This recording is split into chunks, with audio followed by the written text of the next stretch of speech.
Hello everyone, welcome to One-on-Ones presented by Spires Engineering. Today's installment of basic CAD commands will cover the offset, break, and fillet commands. For today's example, we're going to be connecting a conceptual roadway to another. So here you can see we have the two lines that represent the roadway we're connecting to, and the center line of this guy that we're going to ultimately break and fillet with these lines.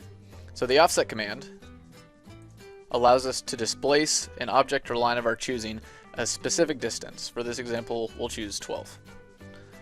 Now what it does, if you click on the object and select the side you want to displace it to, is it recreates the orientation of our original line. So here we have three parallel lines, which is what we want.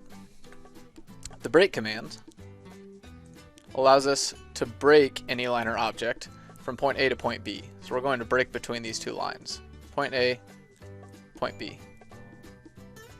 The fillet command will allow us to create what we see here, where we combine one object to another with a radius, or with an arc of a specified radius.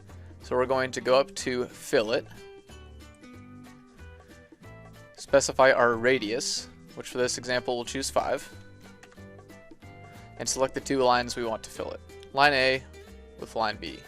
Now one thing to notice is if I were to select the other portions of this line, so say here, this portion of the line, and here, we would end up with a different orientation.